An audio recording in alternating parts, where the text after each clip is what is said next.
how to ethically, digitally stalk anybody. Guys, listen, it's Dami here, and today I'm going to talk about or the reasons why to use Facebook ads retargeting for your business, okay? I've been running this company. My name is Dami. I run a company called Clientele Business, running for 5 years, and I have been able to set up retargeting campaigns for a variety of different industries, from HVAC to junk removal to events and nightclubs, all the way to small restaurants and franchises, right?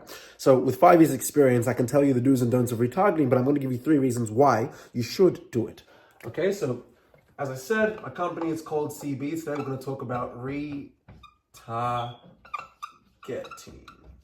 Okay, so reason number 1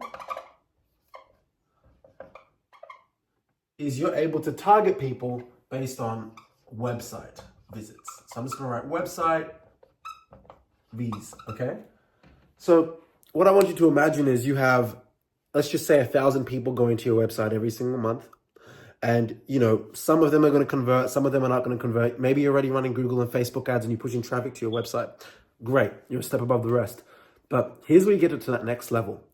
You are going to use a Facebook pixel and you're going to add that to your website. And if you need help in doing that, we can help you, but you can look it up on YouTube. It's super easy to do.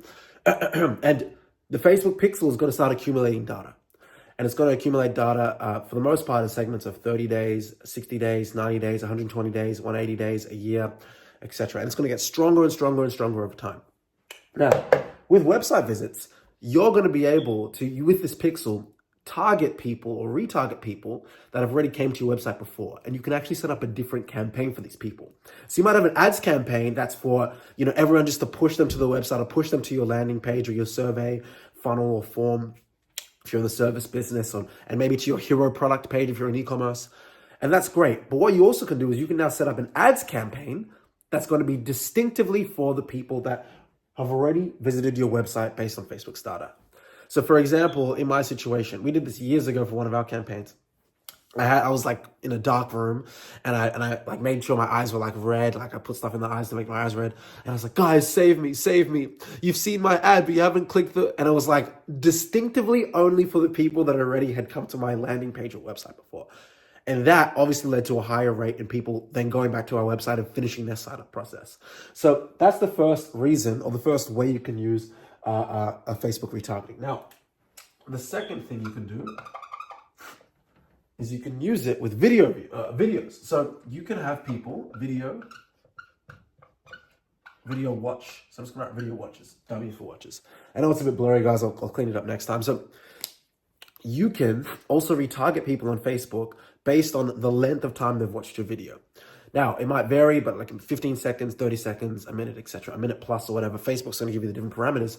But if someone is bothered to watch a minute of your video, they are probably more incentivized or are at a higher likelihood of taking action on your offer or your service or your product compared to someone that just clicked it or just made a comment or that just watched the first 5 to 10 seconds of it.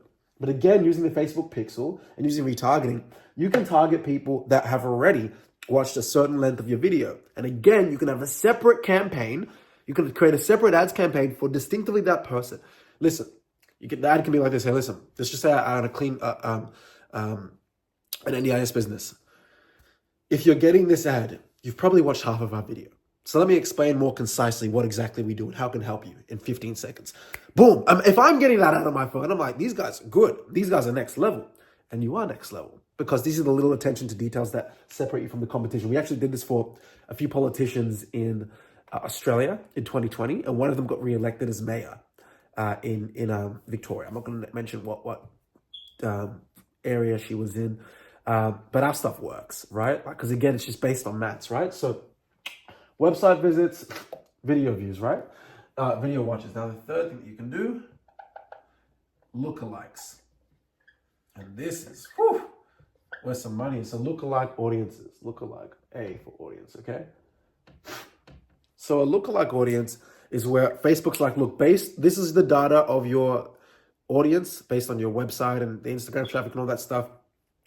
We're going to create an audience that is 50% or 100% similar based on their characteristics, age, buying habits, gender, political affiliations, whatever their interests.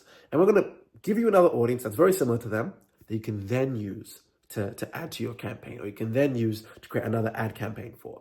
And again, this is what some of the biggest brands in the world do for their marketing, particularly in areas like retail and product. And that's because at the end of the day, there's only so many people that they can reach. So what they're going to do is they're going to leverage AI and other kinds of technology and insights to be able to give Facebook the opportunity to give them a calculated guess on people that have very similar interest habits, purchasing habits, etc.